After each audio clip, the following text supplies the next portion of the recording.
அல்லாஹ் நம் அனைவர்களையும் ஆக்கி அருள் புரிவானாக. அன்பிற்கும் பாசத்திற்கும் உரிய சகோதரர்களே, தாய்மார்களே, பெரியோர்களே,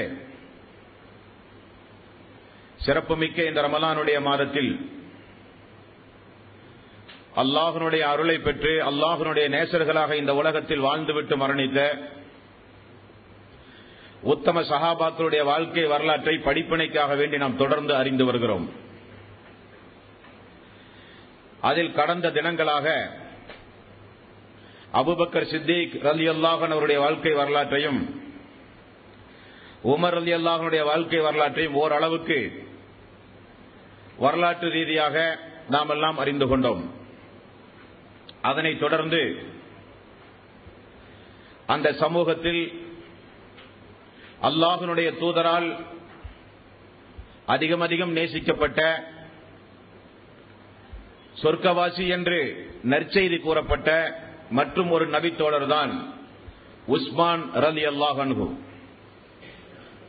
இந்த உஸ்மான் ரலியல்லாஹு அன்ஹு அவர்களை பொறுத்தவரையில் ஒரு மிகப்பெரிய ஒரு வியாபாரி, மிகப்பெரிய ஒரு செல்வந்தர், நல்ல ஒரு பாரம்பரியமான குடும்பத்தில் பிறந்த ஒரு நல்ல ஒரு ஒழுக்கச்சீலரும் கூட. இந்த உஸ்மான் ரலியல்லாஹு அன்ஹு அவர்களுக்கு 2 குறிப்பு பெயர்கள் இருந்ததாக வரலாறுகளிலே நம்மால் பார்க்க முடிகிறது. ஒன்று அபு அம்ர் என்று சொல்லப்படுகிற ஒரு பெயர், இன்னொன்று அபு அப்துல்லா. இந்த 2 பெயரும் உஸ்மான் ரலியல்லாஹு அன்ஹு அவர்களுக்கு ஒரு குறிப்பு பெயராக அவருடைய வாழ்க்கை வரலாறுகளிலே நம்மால் பார்க்க முடிகிறது. உஸ்மான் ரலியல்லாஹு அன்ஹுடைய தந்தை பெயர் அஃபான், அவருடைய தந்தை பெயர். அவருடைய தாயாருடைய பெயர் உம்மு ஹக்கீம் பைலா என்பது அந்த அம்மாவுடைய பெயர். இவருக்கு அபூபக்கர் சித்திக் ரலியல்லாஹு அன்ஹு அவர்களுக்கு எப்படி ரசூலுல்லாஹி ஸல்லல்லாஹு அலைஹி வஸல்லம் அவர்கள் சித்திக் என்கிற ஒரு சிறப்பு பெயரை, மிஅராஜுடைய சம்பவத்தை அதிகப்படியான மக்கள் நிராகரித்த பொழுது, ஏற்க மறுத்த பொழுது, ஏற்க தயங்கிய பொழுது, சொன்னவுடன் அதை உண்மையிலேயே நம்பி உண்மையில் இது அல்லாஹ்வுடைய ரசூல் சொன்னதுதான் என்று உண்மைப்படுத்திய அதே நேரத்தில் ரசூலுல்லாஹி ஸல்லல்லாஹு அலைஹி வஸல்லம் சித்திக், அதிக உண்மைப்படுத்துபவர் என்றொரு சிறப்பு பெயரை அவருக்கு அல்லாஹ்வுடைய ரசூல் எப்படி வழங்கினாரோ, உமர் ரலியல்லாஹு அன்ஹு அவர்களுக்கு ஃபாரூக் என்கிற ஒரு சிறப்பு பெயரை அர்க்கம் என்கிற நபித்தோழருடைய வீட்டில் சஹாபாக்கள் எல்லாம் ரகசியமாக வணக்க வழிபாடு செலுத்திக் கொண்டிருந்த நேரத்தில் எல்லோரும் வாருங்கள் காபாவிலே போய் தொழுவோம் என்று பகிரங்கமாக சத்தியத்தை வெளிப்படுத்தி அந்த நேரத்தில் தொழுகை முடிந்தவுடன் ரசூலுல்லாஹி ஸல்லல்லாஹு அலைஹி வஸல்லம் உமர் ரலியல்லாஹு அன்ஹு அவர்களுக்கு காபாவில் சூட்டிய சிறப்பு பெயர் ஃபாரூக். சத்தியத்தையும் அசத்தியத்தையும் பகிரங்கப்படுத்தியவர் என்று அதனுடைய பொருள். அதேபோல இந்த உஸ்மான் ரலியல்லாஹு அன்ஹு அவர்களுக்கு துன்னூரைன் என்கிற ஒரு சிறப்பு பெயர் உண்டு. துன்னூரைன் என்றால் 2 ஒளி படைத்தவர் என்று பொருள். அபூபக்கர் சித்திக் ரலியல்லாஹு அன்ஹு அவர்கள் தன்னுடைய மகளை ரசூலுல்லாஹி ஸல்லல்லாஹு அலைஹி வஸல்லம் அவர்களுக்கு திருமணம் முடித்துக் கொடுத்த காரணத்தினால் அபூபக்கர் சித்திக் ரலியல்லாஹு அன்ஹு அவர்கள் அல்லாஹ்வுடைய ரசூலுக்கு மாமனார். உமர் ரலியல்லாஹு அன்ஹு அவர்கள் தன்னுடைய மகள் ஹப்சாவை ரசூலுல்லாஹி ஸல்லல்லாஹு அலைஹி வஸல்லம் அவர்களுக்கு திருமணம் முடித்துக் கொடுத்த காரணத்தினால் உமர் அவர்களும் அல்லாஹ்வுடைய ரசூலுக்கு மாமனார். அபூபக்கர் உமர் 2 தோழர்களுடைய மகளை ரசூலுல்லாஹி ஸல்லல்லாஹு அலைஹி வஸல்லம் திருமணம் முடித்திருந்தார். அந்த பந்தம் அவர்களுடைய பந்தம். உஸ்மான் ரலியல்லாஹு அன்ஹு அவர்களுக்கு 2 ஒளி படைத்தவர் துன்னூரைன் என்கிற சிறப்பு பெயர் எப்படி வந்ததென்றால், அல்லாஹ்வுடைய ரசூலுடைய 2 பெண் மக்களை திருமணம் முடித்துக் கொடுத்திருந்தார்கள் ரசூலுல்லாஹி ஸல்லல்லாஹு அலைஹி வஸல்லம். ஒரே நேரத்தில் அல்ல, ஒன்றின் பின் ஒன்றாக. அல்லாஹ்வுடைய ரசூலுடைய 2 பெண் மக்களை திருமணம் முடித்து அல்லாஹ்வுடைய ரசூலுடைய மருமகனாக வாழ்ந்தவர் உஸ்மான் ரலியல்லாஹு அன்ஹு அவர்கள். சிறிய ஒரு சரித்திர பின்னணி.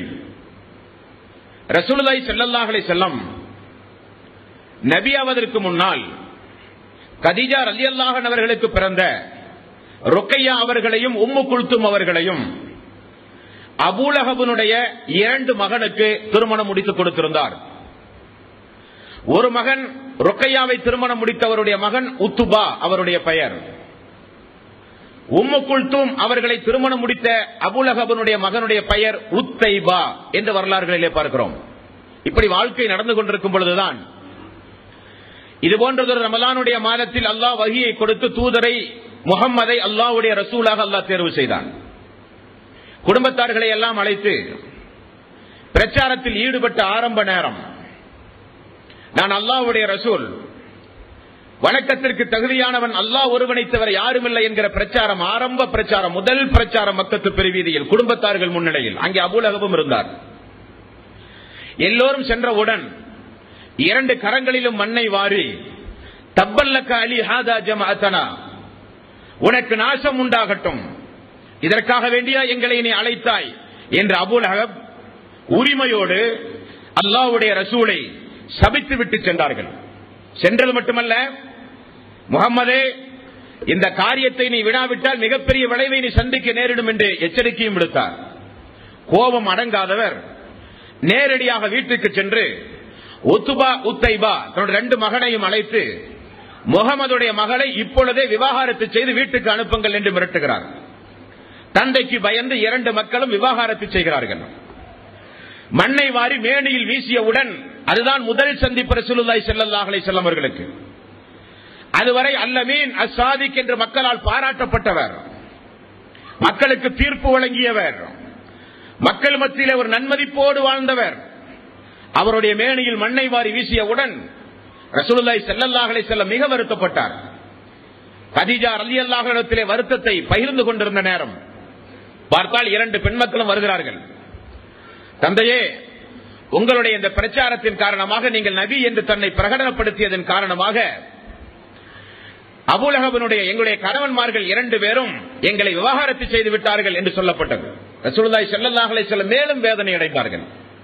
கதீஜா ரலியல்லாஹு அன்ஹா அவர்கள் அன்றைக்கு பயன்படுத்திய ஒரு வாசகம் உண்டு, தூதரே, இதற்காக வேண்டி நீங்கள் கலங்க வேண்டாம், நம்முடைய மக்களுக்கு அல்லாஹ் இதைவிட சிறந்த ஒரு ஆண் துணை அல்லாஹ் ஏற்படுத்தி கொடுப்பான், உங்களுடைய பிரச்சாரத்தை நீங்கள் தொடர்ந்து செய்யுங்கள் என்று சொன்ன மாபெரும் ஒரு பெண்மணி, இஸ்லாமிய தாய்மார்களுக்கெல்லாம் முத்தாய்ப்பான ஒரு பெண்மணி கதீஜா ரலியல்லாஹு அன்ஹா அவர்கள். ஆகவேதான் ஜிப்ரீல் அலைஹிஸ்ஸலாத்து வஸ்ஸலாம் அவர்கள் எல்லாம் வந்து ஒரு சில நேரங்களில் கதீஜா ரலியல்லாஹு அன்ஹா அவர்களுக்கு அல்லாஹ்வுடைய ரசூலிடத்தில் சலாம் கூறிய சம்பவங்கள் எல்லாம் உண்டு. முத்தாளான கண்ணை கவருகின்ற மாளிகை எல்லாம் கதீஜா ரலியல்லாஹு அன்ஹா அவர்களுக்காக வேண்டி அல்லாஹ் முன்னதாகவே ஏற்பாடு செய்தான் என்றெல்லாம் ஜிப்ரீல் அலைஹிஸ்ஸலாத்து வஸ்ஸலாம் அவர்களின் மூலமாக நற்செய்திக்குரிய பெண்மணியாக கதீஜா ரலியல்லாஹு அன்ஹா அவர்கள் இருந்தார்கள். அந்த துக்க செய்தியோடு 2 பெண்மணிகளையும் 2 மக்களையும் அல்லாஹ்வுடைய ரசூல் வைத்து பராமரித்து வந்த காலம். இஸ்லாம் சொல்லப்பட்டது, இஸ்லாம் வளர்ந்தது. அபூபக்கர் சித்திக் ரலியல்லாஹு அன்ஹு அவர்களின் மூலம் உஸ்மான் ரலியல்லாஹு அன்ஹு அவர்கள் இஸ்லாத்தை ஏற்றுக்கொண்டார்கள். ஏற்றுக்கொண்டவுடனே அவருடைய குலம், அவருடைய நன்னடத்தை, அவருடைய நேர்மை, அவருடைய அடக்கம், அவருடைய பொறுமை, அவைகளை எல்லாம் பார்த்து ரசூலுல்லாஹி ஸல்லல்லாஹு அலைஹி வஸல்லம் தன்னுடைய மகள் ருக்கையா ரலியல்லாஹு அன்ஹா அவர்களை திருமணம் முடித்துக் கொடுத்தார்கள். பத்ர் போர் நடந்த நேரம், பத்ர் போர் நடக்க போகிற நேரம், உஸ்மான் ரலியல்லாஹு அன்ஹு அவர்கள் போருக்கு ஆயத்தமாகிக் கொண்டிருந்தார். ருக்கையா ரலியல்லாஹு அன்ஹா அவர்களுக்கு உடல்நல சரியில்லாமல் போனது. ஆகவே போருக்கு போக முடியாமல் போனது. ரசூலுல்லாஹி ஸல்லல்லாஹு அலைஹி வஸல்லம் அவர்கள் சொன்னார்கள், ருக்கையாவை அருகில் இருந்து கவனித்துக் கொள்ளுங்கள், போரில் கிடைக்கிற கூலி உங்களுக்கும் உண்டு.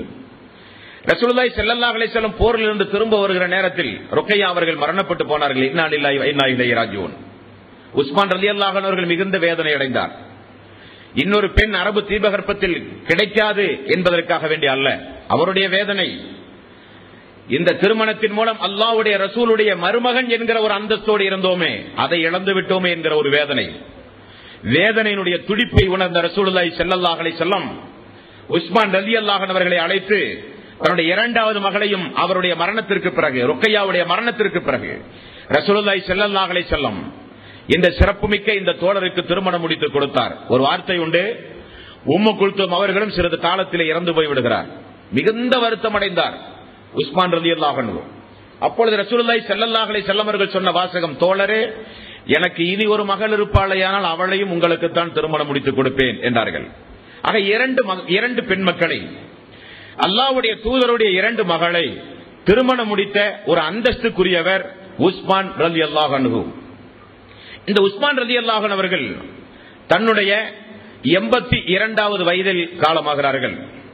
அல்லாஹ்வுடைய ஒரு ஏற்பாடு, அல்லாஹ்வுடைய ரசூல் இறந்தது திங்கட்கிழமை, உமர் ரலியல்லாஹு அன்ஹு அவர்கள் குத்துப்பட்டது திங்கட்கிழமை, அபூபக்கர் சித்திக் ரலியல்லாஹு அன்ஹு அவர்கள் இறந்ததும் திங்கட்கிழமை, இந்த உஸ்மான் ரலியல்லாஹு அன்ஹு அவர்களும் கோரமாக கொலை செய்யப்படுகிற நாளும் திங்கட்கிழமை.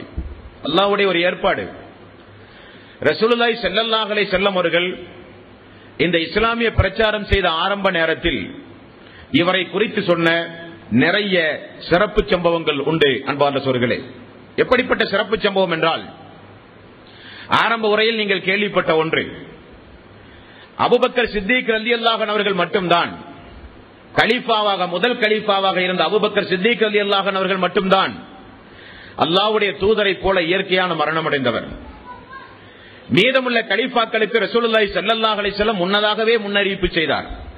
உஹது மலையின் மீது ஏறி அமர்ந்து கொண்டிருக்கும் பொழுது அபூபக்கர் சித்திக் அவர்களும் ஏறி அமர்ந்த பொழுது மழை குலுங்கியது. என் மீது ஒரு சித்திக் இருக்கிறார் என்று ரசூலுல்லாஹி ஸல்லல்லாஹு அலைஹி வஸல்லம் சொன்ன பொழுது மழை தன்னுடைய குலுக்கத்தை நிப்பாட்டியது. உமர் அவர்கள் வந்து ஏறி மீண்டும் அமர்ந்தார், மழை நடுங்கியது. என் மீது ஒரு ஷஹீத உரிய அந்தஸ்துடையவர் இருக்கிறார் என்று ரசூலுல்லாஹி ஸல்லல்லாஹு அலைஹி வஸல்லம் அவர்கள் சொன்னார்கள். மீண்டும் மழை குலுங்கியது, நின்றது.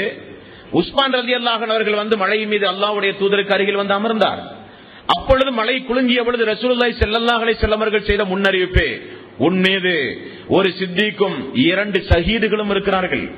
முன்னதாகவே ரசூலுல்லாஹி ஸல்லல்லாஹு அலைஹி வஸல்லம் உமர் அவர்களும் உஸ்மான் அவர்களும் கொலை செய்யப்பட்டு ஷஹீதாக்கப்படுவார்கள் என்கிற முன்னறிவிப்பு செய்த ஒரு மாமனிதர் உஸ்மான் ரலியல்லாஹு அன்ஹு. இரண்டாவதாக ரசூலுல்லாஹி ஸல்லல்லாஹு அலைஹி வஸல்லம் அவர்கள் இவர் சொர்க்கவாசி என்று முன்னறிவிப்பு செய்த ஒரு இடம், அல்லாஹ்வுடைய ரசூல் தோட்டத்தில் அமர்ந்து கொண்டிருந்த பொழுது அபூபக்கரும் உமரும் வந்து அமர்ந்தார். உஸ்மான் ரலியல்லாஹு அன்ஹு அவர்கள் வந்து அமர்வதற்காக வேண்டி காவலாளிகளிடத்தில் அனுமதி கேட்டார்.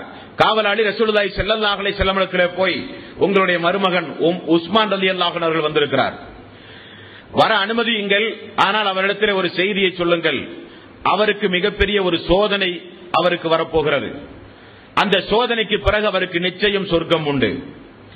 அந்த தோழர் உஸ்மான் ரலியல்லாஹு அன்ஹு அவர்களை போய் பார்த்து சொன்னார். உஸ்மான் ரலியல்லாஹு அன்ஹு அவர்கள் அந்த நேரத்தில் பயன்படுத்திய ஒரு வாசகம், அல்லாஹ்வுடைய ரசூல் சொன்னால் நிச்சயம் சோதனைகளும் துன்பங்களும் இருந்துதான் ஆகும், அந்த நேரத்தில் அல்லாஹ்விடத்தில் நான் பிரார்த்திப்பேன், பொறுமைக்காக, உறுதிக்காக, மன நிம்மதிக்காக, அல்லாஹ் நிச்சயம் என்னை காப்பாற்றுவான் என்ற ஒரு பிரார்த்தனையும் செய்தார். இப்படி உஸ்மான் ரலியல்லாஹு அன்ஹு அவர்கள் அல்லாஹ்வுடைய தூதரின் மூலம் சொர்க்கவாசி என்கிற நற்சான்றிதழ் பெற்ற ஒரு மாமனிதர் உஸ்மான் ரலியல்லாஹு அன்ஹு அவர்கள். இந்த உஸ்மான் ரலியல்லாஹு அன்ஹு அவர்கள் அல்லாஹ்வுடைய ரசூலுடைய மகள் ருக்கையாவை அழைத்துக் கொண்டு ரசூலுல்லாஹி ஸல்லல்லாஹு அலைஹி வஸல்லம் இந்த மார்க்கத்தை காப்பாற்ற அபிசீனியாவுக்கு பயணமாகுங்கள் என்று சொன்ன பொழுது குடும்பத்தோடு புறப்பட்டவர் இந்த உஸ்மான் ரலியல்லாஹு அன்ஹு அவர்கள். அல்லாஹ்வுடைய ரசூலே, உங்களுடைய மகளை உங்களோடு வைத்துக் கொள்ளுங்கள், நான் மட்டும் செல்கிறேன் என்று சொன்ன தோழர் அல்ல. ருக்கையா ரலியல்லாஹு அன்ஹு அவர்களை அழைத்துக் கொண்டு அல்லாஹ்வுடைய ரசூலுடைய கட்டளைக்கேற்ப அபிசீனியாவுக்கு பயணமானார்.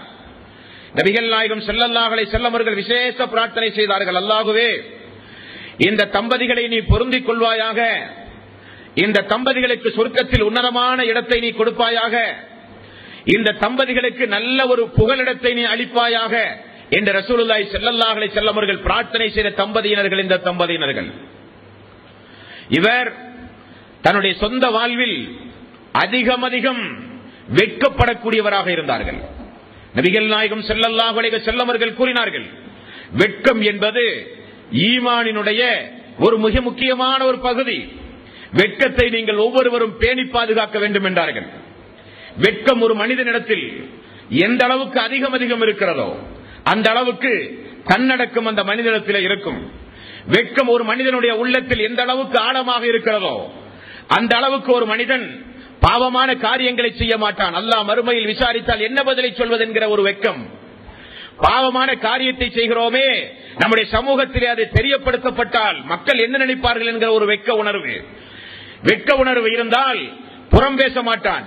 வெட்க உணர்வு இருந்தால் அவதூறை பரப்ப மாட்டான். வெட்க உணர்வு இருந்தால் சகோதரனை பற்றி கேவலப்படுத்துகிற வகையில் நாவசைத்து பேச மாட்டான். காரணம், தெரிந்தால் மானபங்கப்படுத்தப்படுவோமே, இது தெரிந்தால் அசிங்கமாகிவிடுமே என்கிற வெட்க உணர்வு அவனை தடுக்கும்.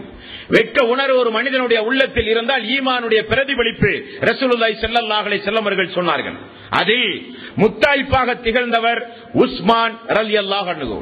ஒரு சம்பவம், ஆயிஷா ரலியல்லாஹு அன்ஹா வீட்டில் ரசூலுல்லாஹி ஸல்லல்லாஹு அலைஹி வஸல்லம் தன்னுடைய தொடைப்பகுதி அல்லது கால் பகுதி விலகிய நிலையில் ஒரு நாள் படுத்துக் கொண்டிருந்தார். அபூபக்கர் சித்திக் ரலியல்லாஹு அன்ஹு அவர்கள் வந்து அமர்ந்து பேச அனுமதி கேட்டார். அனுமதி கொடுக்கப்பட்டது. அதே நிலையில் ரசூலுல்லாஹி ஸல்லல்லாஹு அலைஹி வஸல்லம் பேசிக் கொண்டிருந்தார். அவர் பேசிய போன பிறகு உமர் அவர்கள் வந்தார்கள். அவரோடும் அல்லாஹ்வுடைய ரசூல் படுத்த நிலையிலே பேசிக் கொண்டிருந்தார். சிறிது நேரத்தில் உஸ்மான் ரலியல்லாஹு அன்ஹு அவர்கள் வருகிற சப்தம் கேட்டது. உடனே அல்லாஹ்வுடைய ரசூல் எழுந்து அமர்ந்து ஆடைகளை எல்லாம் சரி செய்து உஸ்மான் ரலியல்லாஹு அன்ஹு இடத்திலே மிக மிக பவ்யமாக பேசினார்கள். மருமகன் என்பதற்காக வேண்டிய அல்ல.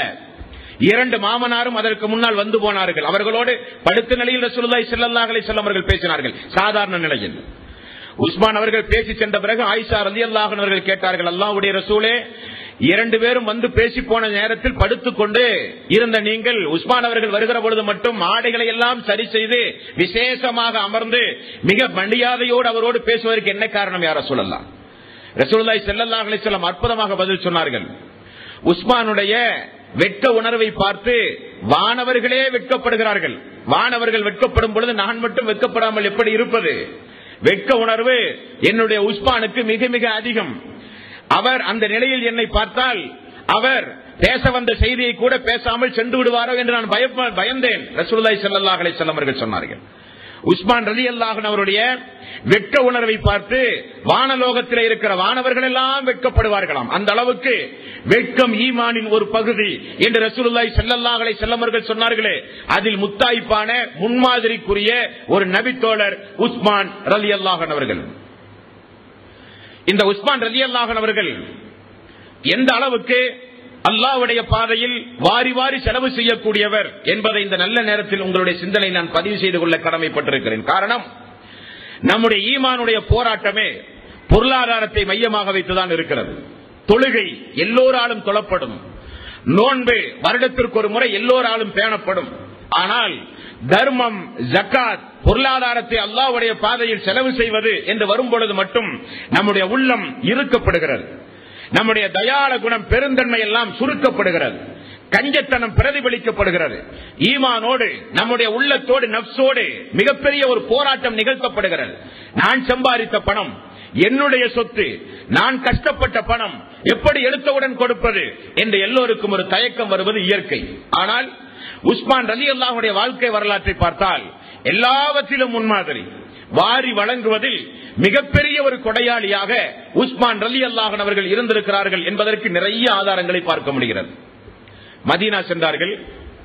மதீனா சென்றால் யூதர்களிடத்தில் தான் ஒட்டுமொத்த முஸ்லிம்களும் தண்ணீர் இறைத்து குடிப்பதற்குண்டான கிணறு, ஒரே ஒரு கிணறு மதீனாவில் இருந்தது. அந்த கிணற்றில் கூட மக்கள் தண்ணீர் பிடிப்பதற்கு ஒரு சில தொகைகளை யூதர்கள் நிர்ணயித்து அந்த தொகைகளை கொடுத்தால் தான் தண்ணீர் எடுக்கவே அனுமதிப்பார்கள். அல்லாஹ்வுடைய ரசூல் மதீனாவுக்கு ஹிஜ்ரத் பயணமானார்கள். அந்த நிலையை பார்த்தார்கள். எல்லா தோழர்களையும் அமர வைத்து இந்த கிணறை யூதர்களிடமிருந்து விலைக்கு வாங்கி முஸ்லிம்களுக்கு தாகம் தீர்க்க யார் வழங்குகிறார்களோ அவர்களுக்கு அல்லாஹ் சொர்க்கத்தில் ஒரு மிகப்பெரிய ஒரு நதியை அல்லாஹ் ரப்பல் ஆலமீன் உண்டாக்குவான் என்றார்கள். உடனே உஸ்மான் ரலியல்லாஹு அன்ஹு அவர்கள் ஓடிப்போய் 20,000 தங்க தீனார்கள் 20,000 தங்க தீனார்கள் கொண்டு வந்து அல்லாஹ்வுடைய ரசூலுடைய கையிலே கொடுத்து விலை பேசி வாங்கி மக்களுக்கு கொடுத்தார்கள். அந்த கிணறுக்கு பெயரே உதுமான் கிணறு என்று பெயர் வந்தது. இதிலிருந்து துவங்கியது மதீனாவில் அவருடைய தாராள குணம், தர்ம சிந்தனை. ரசூலுல்லாஹி ஸல்லல்லாஹு அலைஹி வஸல்லம் மதீனாவினுடைய பள்ளியை கட்டினார். மஸ்ஜித் நபவி விரிவாக்கம் செய்ய வேண்டிய நிலை ஏற்பட்டது. அருகில் இருக்கிற இடத்தை யார் அல்லாஹ்வுக்காக வேண்டி வாங்கி தருகிற உங்களில் யார் என்றார்கள். ஓடிப்போய் வீட்டிலே இருந்து செல்வங்களை எல்லாம் எடுத்து வந்து உடனடியாக அல்லாஹ்வுடைய ரசூலுடைய கையிலே கொடுத்து விரிவாக்க பணிக்கு அந்த இடத்தை வாங்கி கொடுத்த ஒரு மாமனிதர் உஸ்மான் ரலியல்லாஹு அன்ஹு அவர்கள். அபூபக்கர் சித்திக் ரலியல்லாஹு ஆட்சி காலம் வறட்சியும் ஏழ்மையும் பெரிய அளவில் மக்களை பாதித்தது. அந்த நேரத்தில் உஸ்மான் ரலியல்லாஹு அன்ஹு அவர்களுக்கு சிரியாவிலே இருந்து வியாபார பொருள் பெரிய அளவில் வந்தது. எதிர்பார்க்காத அளவு. ஓராண்டு காலம் 2 ஆண்டு காலம் தொடர்ந்து இருந்து உண்பதற்குண்டான ஒட்டுமொத்த பொருளாதாரம் வியாபார குவியல் என்று சொல்லலாம் சிரியா நாட்டில இருந்து வந்திறங்கியது. எல்லா வியாபார பெருமக்களும் உஸ்மான் ரலியல்லாஹு அன்ஹு வீட்டுக்கு வந்தார்கள். வந்து வியாபாரம் பேசினார்கள். ஒரு பொருளுக்கு 100 மடங்கு லாபம் தருகிறோம், எங்களுக்கு தாருங்கள் என்று எல்லா வியாபாரிகளும் வந்தார்கள். உஸ்மான் ரலியல்லாஹு அன்ஹு அவர்கள் எல்லோருடைய பெயரையும் உன்னிப்பாக கேட்டு எல்லோரையும் அனுப்பி வைத்து சொன்னார்கள், இன்றைக்கு இந்த மதீனா நகரில் இஸ்லாமியர்களாகிய ஆண்களும் பெண்களும் குடும்பம் குடும்பமாக பட்டினி கிடக்கிறார்கள். அப்பொழுது எனக்கு வியாபாரம் தேவையில்லை. ஆகவே வந்த அனைத்து பொருள்களையும், சிரியாவில இருந்து வியாபாரத்திற்காக வேண்டி வந்த அனைத்து பொருள்களையும் அல்லாஹ்வுடைய பாதையிலே தர்மம் செய்த ஒரு மாமனிதர், அல்லாஹ்வுடைய பாதையில் தர்மம் செய்த ஒரு மாமனிதர். அதே போல தபூக் போர் என்கிற ஒரு போர், அந்த போர் மிகப்பெரிய கஷ்டத்திற்குரிய நாளில் நடத்தப்பட்ட போர். ஹதீஸ்களை பார்த்தால் சஹாபாக்குடைய கால்களில் நடப்பதற்கு கூட, காலில் அணிவதற்கு கூட செருப்பில்லாமல் பயணம் செய்த ஒரு போர். அவர்களெல்லாம் போரிலே இருந்து திரும்ப வரும் பொழுது கால்கள் எல்லாம் பாலம் பாலமாக வெடித்து ரத்தம் பீரிட்டதை சஹாபாக்கள் பார்த்திருக்கிறார்கள். தபூக் போரில் ஒட்டகம் யாருக்கும் அதிகமாக இல்லை, வாகனம் இல்லை, 3 பேருக்கு ஒரு ஒட்டகம். ஒருவர் சிறிது நேரம் அமர வேண்டும், அவர் இறங்கி மீண்டும் இன்னொருவர் சிறிது நேரம் அமர வேண்டும். இப்படி பயணமாகி நடத்தப்பட்ட போர். உண்பதற்கு உணவில்லாமல் காய்ந்த மரத்தினுடைய இலைகளை எல்லாம் உண்டு உண்டு சஹாபாக்களுடைய மலம் எல்லாம் ஆட்டுப்புழுக்கையை போல அவர்களுடைய மலம் வெளியேறியதை நான் பார்த்தேன் என்று சஹாபாக்கள் அறிவிக்கிற செய்தி நம்முடைய கண்களை எல்லாம் குளமாக்கி விடும் அன்பார்ந்த சொற்களே. அப்படிப்பட்ட பஞ்சமான காலத்தில் நடத்தப்பட்ட அந்த போருக்கு அல்லாஹ்வுடைய பாதையில் உங்களில் உதவி செய்கிறவர் யார் என்று கேட்டவுடன் 1000 பொற்காசுகளை சிறிது கூட தயக்கம் இல்லாமல் அல்லாஹ்வுடைய பாதையில் வாரி வழங்கிய ஒரு மிகப்பெரிய ஒரு மாமன்னர் அவர். என்ன காரணம்? அல்லாஹ்வுடைய வசனங்களின் மூலம் பக்குவப்பட்டவர்கள் அந்த சஹாபாக்கள். அல்லாஹு தஆலா அவனுடைய அருள்மறையாம் திருமறை குர்ஆனில் பொருளாதாரத்தை வழங்கிய, அல்லாஹ் வழங்கிய அந்த பொருளாதாரத்தை அல்லாஹ் நம்மிடமிருந்து உரிமையோடு கேட்பதற்கு பகரமாக நம்மிடத்தில் அல்லாஹ் எப்படி கேட்கிறான் தெரியுமா? இந்த பொருளாதாரம் யாருடையது? நாம் நினைக்கிறோம் நான் கஷ்டப்பட்டது, என்னுடைய ரத்தத்தை வியர்வையாக மாற்றி நான் உழைத்தது, என்னுடைய முழு முயற்சியில் எனக்கு கிடைத்த பலன் என்று பொருளாதார வசதி படைத்தவர்கள் எண்ணலாம். அதில் சிறு நியாயம் கூட இருக்கலாம். ஆனால் உண்மை அதுவல்ல. நம்மை காட்டிலும் எவ்வளவோ வீதிகளில் வண்டி இழுத்து மூட்டை தூக்கி அதிகாலை பொழுதிலிருந்து மகரிபு வரை கடுமையாக வெயில் மழை என்று கூட பாராமல் உழைக்கக்கூடிய மக்கள் உண்டு. அல்லாஹ் அவர்களுக்கெல்லாம் அந்த பொருளாதாரத்தை வழங்காமல் நமக்கு மட்டும் அல்லாஹ் இலகுவாக அந்த பொருளாதாரத்தை தருகிறான். என்ன காரணம்? ஒரு குடும்பத்தை காப்பாற்ற ஒரு நாளைக்கு அதிகபட்சம் என்னதான் உயர் ரகமான உணவை நீங்கள் உண்டாலும் ஒரு நாளைக்கு 500 ரூபாய் என்று வைத்துக் கொள்ளுங்களேன். ஒரு மாதத்திற்கு 5000 ரூபாய். ஆனால் அல்லாஹ் தருகிற வருமானம் 50,000 இருந்து 1,00,000 ரூபாய் எல்லாம் வருமானம் கொடுக்கிறான். பெறக்கூடியவர்கள் இங்கே உண்டு. இந்த உரையை கேட்கிற எத்தனையோ மக்கள் லட்சோப மாதாந்திர வருமானத்திற்குரிய மக்கள் எல்லாம் உண்டு. அல்லாஹ் 15,000, 10,000, 5,000 போதும் உங்களுடைய குடும்பத்திற்கு, உங்களுடைய மனைவி, உங்களுக்கு, உங்களுடைய பிள்ளைக்கு போதும் என்கிற நிலை இருந்தும் அல்லாஹ் ஏன் இவ்வளவு உபரியாக தருகிறான்? எதற்கு என்று நீங்கள் யோசிக்க தவறிவிட்டீர்கள். அல்லாஹ் உங்களை சோதிக்கிறான். இந்த உபரியான பொருளாதாரத்தை கொண்டு அண்டை வீட்டுக்காரன் பசியோடு இருக்கிற பொழுது அவனுடைய பசியை இவன் போக்குகிறானா? ஏழை எளியவர்கள் பசி என்று வருகிற பொழுது அவர்களுக்கு ஆடை கொடுத்து தர்மங்கள் கொடுத்து அல்லாஹ்வுடைய பாதையில் 2.5% வருடத்திற்கு ஒரு முறை கணக்கு பார்த்து ஜகாத்து கொடுத்து ஹஜ்ஜுக்கு சென்று பொருளாதாரத்தின் மூலம் அல்லாஹ்வுடைய திருப்தியை இவர்கள் பெறுகிறார்களா என்று அல்லாஹ் சோதிக்க தந்த பொருளாதாரம் நம்முடையதல்ல. ஏழை எளிய மக்களுடைய கண்ணீர், ஏழை எளிய மக்களுடைய வருத்தம், ரத்தம் அந்த பொருளாதாரம். அது நம்முடைய பொருளாதாரம் அல்ல. ஜகாத்து கொடுக்காத பொருளாதாரம், தர்மம் கொடுக்காத பொருளாதாரம், யாசகர்களை உதாசீனப்படுத்துகிற பொருளாதாரம் நம்முடைய பொருளாதாரம் அல்ல. அது ஏழை எளிய மக்களுடைய வரிப்பணம், அவர்களிடத்தில் போய் சேர வேண்டிய பணம். அந்த பணம் அவர்களுக்கு ஒப்படைக்கப்படாமல் நம்மிடத்தில் இருக்கிற காலம் எல்லாம் அது நம்முடைய இன்ன பிற சொத்துக்களையும் சேர்த்து அழித்து நாசமாக்கிவிடும் என்று அல்லாஹ் எச்சரித்த பொருளாதாரம் அந்த பொருளாதாரம். அது நம்முடையதல்ல. சஹாபாக்களை அல்லாஹ் எப்படி பக்குவப்படுத்தினான் தெரியுமா? இப்படி அல்லாஹ் உங்களுடைய உழைப்பால் கிடைத்த பொருளாதாரம் அல்ல, அது என்னுடைய பொருளாதாரம் என்று அல்லாஹ் சொல்கிறானே, அந்த பொருளாதாரத்தை அல்லாஹ் நம்மிடத்திலே கேட்கிற விதம் எப்படிப்பட்ட விதம் தெரியுமா? ஆகவேதான் சஹாபாக்கள் எல்லாம் முன்னுக்கு ஓடி வந்தார்கள். 57வது அத்தியாயம் 11வது வசனம். இந்த வசனத்தில் அல்லாஹ் ரப்பல் ஆலமீன் அவன் நமக்கு வழங்கிய, அவன் நமக்கு தந்த அந்த பொருளாதாரத்தை அல்லாஹ் கேட்கிற விதத்தை பாருங்கள். மன் அல்லதி யுக்ரிதுல்லாஹ கர்லன் ஹஸனன் ஃபைலாஃபஹு லஹு அல்லாஹ்ஃபன் கஸீரா. அல்லாஹ்வுக்கு உங்களில் அழகிய கடன் கொடுப்பவர் யார்? அல்லாஹ் கடன் கேட்கிறான். வெறுமனே அல்ல, சும்மாவல்ல. நீங்கள் உழைத்த பணம் எனக்கு வெறுமனே தர வேண்டாம், நான் உங்களிடத்தில் கடன் கேட்கிறேன். அல்லாஹ்வுக்கு அழகிய கடன் கொடுப்பவர் உங்களில் யார் என்று அல்லாஹ் கேட்கிறான். இந்த கடன் நீங்கள் அல்லாஹ்வுக்கு கொடுத்தால் அல்லாஹ் அந்த கடனை வெறுமனே திரும்ப தரமாட்டான். 2 மடங்கு லாபத்தோடு அல்லாஹ் திரும்ப தருகிறான். அல்லாஹ் பயன்படுத்துகிற வாசகம். அல்லாஹ் சொல்கிறான் 2 மடங்கு லாபத்தோடு இரட்டிப்பாக உங்களுக்கு நான் தருவேன். எனக்கு கடனாக தாருங்கள். என் மீது நம்பிக்கை இல்லையா? நான் என்ன வாக்கு மாற்றம் செய்யக்கூடியவனா? அல்லாஹ் கேட்கிறான். அல்லாஹ் ரப்பல் ஆலமீன் நம்மிடத்தில் கடன் கேட்கிறான். உடனே உத்தம சஹாபாக்கள் அல்லாஹ்வே நீ கேட்ட கடனுக்கு இதோ நாங்கள் தயார் என்று முன் வந்தார்கள். 2 மடங்கு லாபம். இனி 2 மடங்கும் லாபம் வேண்டாமா? 700 மடங்கு லாபம் தருகிறேன். எனக்கு கடன் தருகிறவர் யார்? அல்லாஹ் கேட்கிறான். 700 மடங்கு லாபம். 1க்கு 700 எவ்வளவு பெரிய வியாபாரம்! அல்லாஹ் நம்மிடத்தில் நடத்துகிற வியாபாரம்.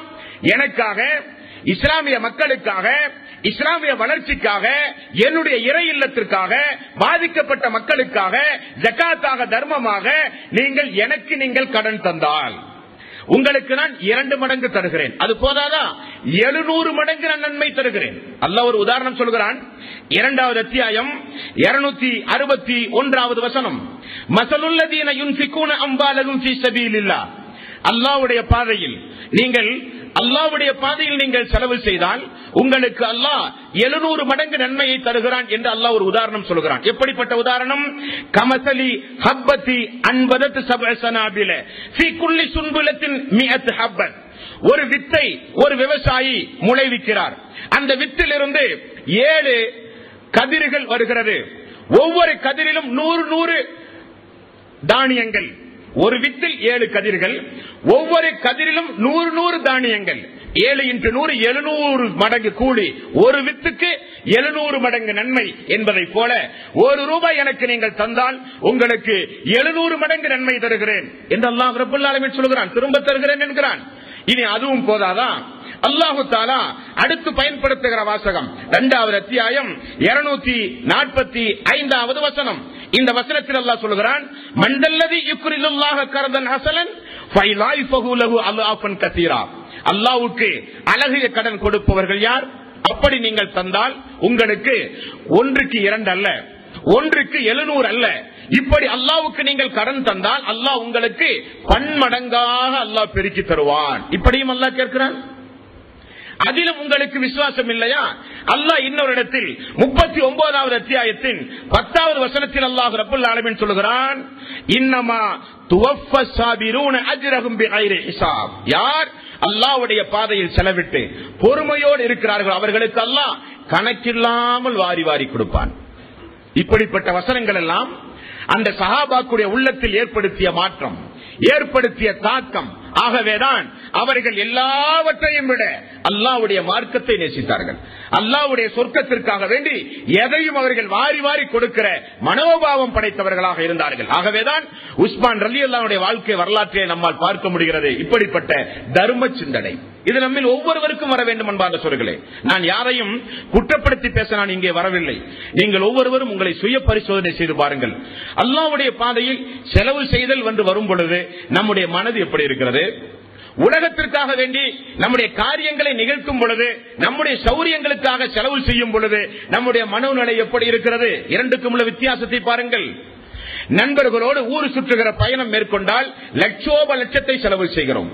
அல்லாஹ்வுடைய பாதை என்று வரும் பொழுது ₹100 கொடுக்க கூட சைத்தான் நம்மை விடமாட்டேன் என்கிறான். யோசித்து பார்த்தீர்களா? நமக்கென்று ஒரு வாகனம் வேண்டும் என்றால் லட்ச ரூபாய் எடுத்துக்கொண்டு எப்படிப்பட்ட வாகனங்களையும் வாங்க நாம் தயார். அப்பொழுது அந்த பணத்தினுடைய கணப்பரிமாணம் நமக்கு தெரிவதில்லை. அதே நேரத்தில் ஜகாத் 2.5% ஏழை எளியவர்களுக்கு கொடுக்க வேண்டிய பணம் என்று வரும் பொழுது நாம் கணக்கு பார்க்கிறோம்.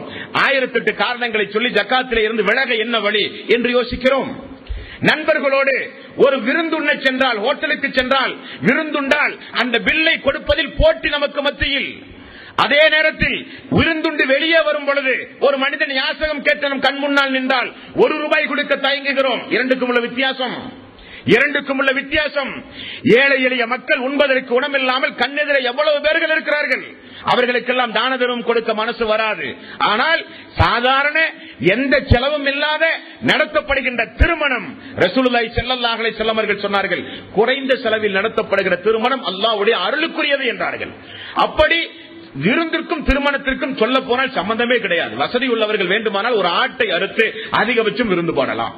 அந்த விருந்தை ஊரையே அழைத்து இந்த உலகத்தில் ஒரு பெருமைக்காக, பணத்துமரை காட்டுவதற்காக, குடும்ப பாரம்பரியத்தை காட்டுவதற்காக, எல்லோரும் நம்மளை புகழ வேண்டும் என்பதற்காக ஒரு திருமணத்தில் செலவு செய்யப்படுகிற லட்சங்கள் எவ்வளவு அன்பான சோர்களே. ஆடம்பரத்திற்கு, நமக்கு உலகத்தை சுற்றி பார்ப்பதற்கு, வீண் விரயத்திற்கு செலவழித்தல் என்று வரும்பொழுது நம்முடைய மனசு தாராளமாக இருக்கிறது, திறந்து கிடக்கிறது. அதே நேரத்தில் இன்னொரு பாகம் அல்லாஹ்வுடைய பாதை, ஜகாத் தர்மம், அல்லாஹ்வுடைய மார்க்கம் இஸ்லாம், அல்லாஹ்வுடைய இறை இல்ல பணி என்று வரும் பொழுது நம்முடைய உள்ளம் சுருங்கி விடுகிறது. எதனால் என்று நீங்கள் யோசிக்க வேண்டும். இந்த நிலை எதனால்? இந்த 2 நிலைப்பாடுகளுக்கு மத்தியில் இருக்கிற வேறுபாடுகள் என்ன? அல்லாஹ் சொல்லுகிறான், சைத்தான் அல்லாஹ்வுடைய பாதையில் நீங்கள் செலவு செய்யும் பொழுது உங்களுடைய உள்ளத்தில் சைத்தான் கடுமையாக போராட்டம் நடத்துகிறான். எப்படிப்பட்ட போராட்டம்? இப்படி கொடுத்திருந்தால் நீ ஏழையாகி விடுவாய் என்று பயமுறுத்துகிறான். அதே சைத்தான் உலகம் என்று வரும் பொழுது தாராளமாக செலவு செய்ய நம்மை தூண்டுகிறான், எந்த பலனும் இல்லாத காரியத்திற்கு. இந்த 2 நிலைகள் இல்லாத மனிதர்களே இந்த துனியாவில் கிடையாது. இதில் நீங்கள் வெற்றி அடைந்தால், எதில்? நம்மிடத்தில் இருக்கிற பொருளாதாரம் நம்முடைய பொருளாதாரம் அல்ல என்கிற சிந்தனை உள்ளத்தில் ஆழப்பதிந்தால், கேட்கிற பொழுதெல்லாம் வாரி வாரி கொடுக்கக்கூடிய சிந்தனை இருந்தால், ஜக்காத்தை கணக்கு பார்த்து அவ்வப்பொழுது அந்தந்த நேரங்களில் ஏழை எளிய மக்களுக்கு கொடுக்கிற பக்குவம் நம்முடைய உள்ளத்திலே இருந்தால் நிச்சயம் நாம் வெற்றி அடைந்து விடுவோம் அன்பார்ந்த சோர்களே. நிச்சயம் நாம் வெற்றி அடைந்து விடுவோம். நம்முடைய ஈமான், நம்முடைய தக்குவா, அல்லாஹ்வுடைய பாதுகாப்பு எப்பொழுதும் நமக்கு இருந்து கொண்டே இருக்கும். அப்படி பக்குவப்பட்டவர்கள் அந்த சஹாபாக்கள். அதில் அனைத்து சஹாபாக்களும் முன்மாதிரியாக இருந்தாலும் இந்த நபி தோழர் உஸ்மான் ரலியல்லாஹு அன்ஹு அவர்கள் அல்லாஹ்வுடைய பாதை என்றால் வாரி வாரி செலவு செய்கிற மனோபாவம் உடையவராக இருந்தார்கள் என்பதை அவருடைய வாழ்க்கை வரலாற்றிலே இருந்து நம்மால் பார்க்க முடிகிறது. அதுபோக இந்த ஒரு மாமனிதர் அபூபக்கர் சித்திக் ரலியல்லாஹு அன்ஹு அவர்கள், உமர் ரலியல்லாஹு அன்ஹு அவர்கள், அலி ரலியல்லாஹு அன்ஹு அவர்கள், இப்னு அப்பாஸ் ரலியல்லாஹு அன்ஹு அவர்கள், ஸைத் பின் ஜாபித் ரலியல்லாஹு அன்ஹு அவர்கள், ஸஅத் பின் அபி வக்காஸ் ரலியல்லாஹு அன்ஹு அவர்கள், இப்படி பிரசித்தி பெற்ற நபி தோழர்கள் உண்டு. அந்த வரிசையில் இந்த உஸ்மான் ரலியல்லாஹு அன்ஹு அவர்கள் முழு குர்ஆனையும் தன்னுடைய வாழ்வில் மனனம் செய்த ஒரு மாமனிதர். முழு குர்ஆனையும் அல்லாஹ்வுடைய ரசூல் மரணிக்கும் பொழுது இறங்கிய கடைசி வசனம் முதற்கொண்டு எல்லா ஆயத்துகளையும், முழு திருக்குர்ஆனையும் உத்தம சஹாபாக்களைப் போல இவரும் திருக்குர்ஆனை மனனம் செய்த ஒரு மாமனிதர் அன்பார்ந்த சோர்களே. அல்லாஹ்வுடைய வேதம் குர்ஆன் நமக்கெல்லாம் இருளிலிருந்து வெளிச்சத்தின் பக்கம் அல்லாஹ் நமக்கு நேர்வழியை காட்டிய திருக்குர்ஆன். அந்த திருக்குர்ஆன் இறக்கி அருளப்பட்ட மாதம் இந்த மாதம். இந்த மாதத்தில் மட்டும் இபாதத்துகளை செய்து, இந்த மாதத்தில் மட்டும் திருக்குர்ஆனோடு தொடர்பு வைத்து, இந்த மாதத்திற்கு பிறகு இன்ன பிற மாதங்களில் நாம் நினைத்ததை போல நடக்கலாம் என்றால் நோன்பு நமக்கு பயன் தராது. அதற்கல்ல இந்த நோன்பு. இந்த நோன்பின் மூலம் நோன்புக்கு முன்னால் எப்படி இருந்தோமோ அதுவல்ல நோன்புக்கு பிறகு நம்முடைய வாழ்வு. நோன்புக்கு பிறகு நம்முடைய வாழ்வில் ஒரு மாற்றம் வர வேண்டும். இபாதத்துகளில் ஒரு முதிர்ச்சி ஏற்பட வேண்டும். அல்லாஹ்வை பயப்படக்கூடிய காரியங்களில் ஒரு பேணுதல் உண்டாக வேண்டும். அல்லாஹ்வுடைய பள்ளியை இதே போல ஐநேர தொழுகைக்கும் நிரப்பி அல்லாஹ்வுடைய பள்ளியை சந்தோஷமாக வைத்திருப்பது நம்முடைய தலையாய கடமை அன்பார்ந்த சோர்களே. திருக்குர்ஆனை பொறுத்தவரையில் ரசூலுல்லாஹி ஸல்லல்லாஹு அலைஹி வஸல்லம் அவர்கள் கூறினார்கள், யார் திருக்குர்ஆனை தானும் கற்று பிற மக்களுக்கும் திருக்குர்ஆனை கற்றுக் கொடுக்கிறார்களோ அவர்கள்தான் மனிதர்களிலேயே சிறந்தவர்கள் என்று ரசூலுல்லாஹி ஸல்லல்லாஹு அலைஹி வஸல்லம் அவர்கள் கூறினார்கள்.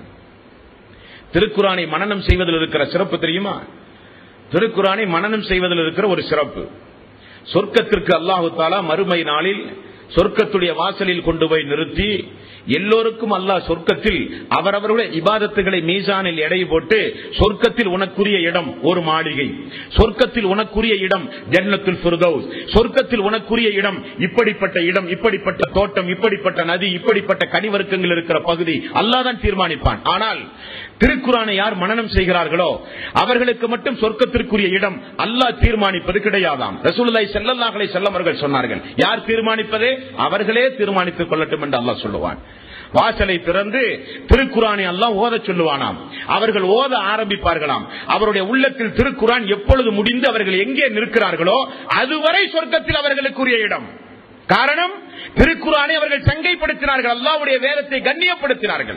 உள்ளத்தில் அல்லாஹ்வுடைய வேதத்தை பாதுகாத்த மக்கள் திருக்குரானை தொழுகையின் பொழுது அழகாக ராகமிட்டு ஓதுவதற்காக வேண்டி மனப்பாடம் செய்த மக்கள் மறுமை நாளில் அல்லாஹ் எப்படி கண்ணியப்படுத்துகிறான் என்றால், சொர்க்கத்தில் உங்களுக்குரிய இடம் ஓதிக்கொண்டே செல்லுங்கள். எங்கே உங்களுக்கு திருக்குரானுடைய வசனம் உள்ளத்திலே இருந்து முடிகிறதோ அதுவரை சொர்க்கத்திற்குரிய இடம் உங்களுக்குரிய இடம் என்று அல்லாஹ் சொன்னார். அந்த தகுதியோடு அல்லாஹ் நம்மை சொர்க்கத்துடைய வாசலில் நிறுத்தினால் 4 அடி எடுத்து வைப்போம், அவ்வளவுதான். இல்லையா? நமக்கு எல்லாம் திருக்குரான் இன்ன ஆசைனா கல்கௌசர் பசல்லில் ரப்பிக்க வன்கர் இன்ன சாணிய கஹுவல் அபுத்தர், மீறி போனால் குல்வல்லாஹு அஹத் அல்லாஹு சமது லம் யலிது வலம் யூலது வலம் யகுல்லஹு குஃபுவன் அஹத். சின்ன சின்ன சூறாவை வைத்து தானே காலமெல்லாம் தொழுது கொண்டிருக்கிறோம். அதிகமான குர்ஆன் வசனங்களை மனப்பாடம் செய்ய வேண்டும் எண்ணம் உண்டுமா?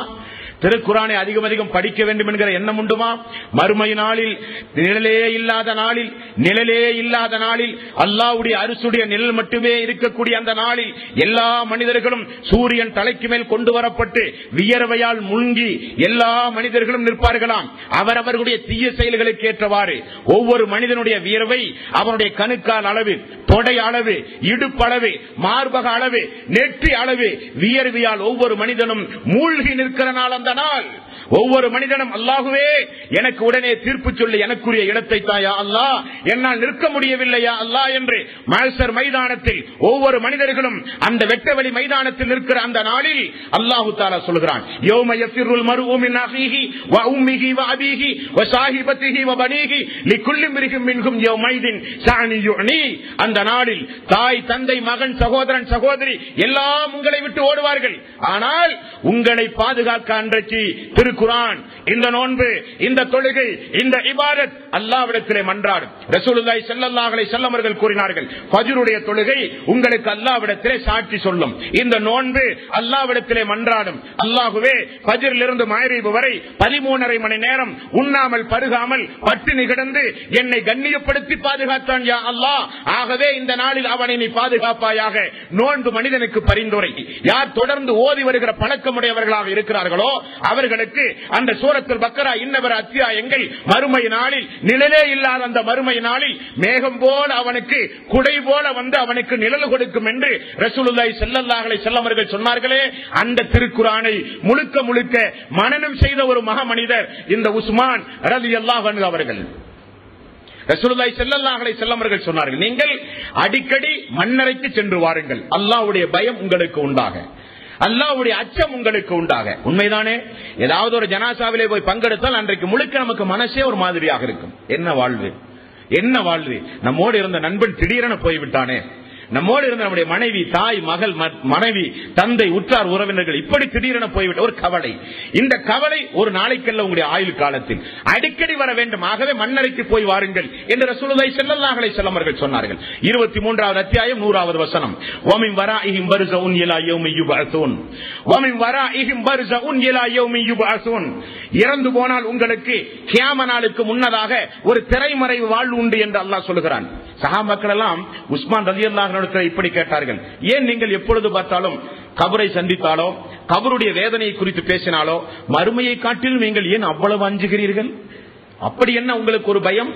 உஸ்மான் ரலியல்லாஹு அன்ஹு அவர்கள் சொன்ன பதில், தோழர்களே உங்களுக்கு தெரியாதா, நிச்சயமாக அல்லாஹு தஆலா இந்த மன்னரை வாழ்க்கையை யாருக்கு சிறப்பாக்கினானோ அவர்களுக்கு மறுமையில் எந்த கவலையும் இல்லை.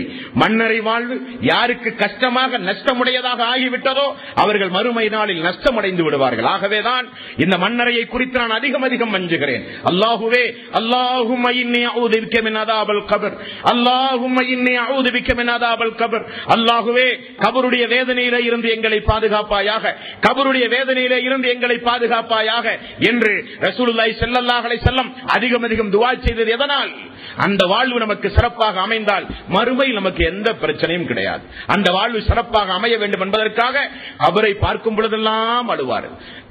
இஸ்லாமிய சமூகத்திற்கு அவருடைய மிகப்பெரிய ஒரு பங்களிப்பு என்னவென்றால், இன்றைக்கு நாம் ஓதுகிற திருக்குர்ஆன் புத்தக வடிவத்தில் அதை எழுதுகிற ஒரு முயற்சியை மேற்கொண்டு இந்த மனித சமூகத்திற்கு அல்லாஹ்வுடைய வேதத்தை எழுத்து வடிவில் புத்தக வடிவில் தந்த ஒரு மாமனிதர் இந்த உஸ்மான் ரலியல்லாஹு அன்ஹு அவர்கள்.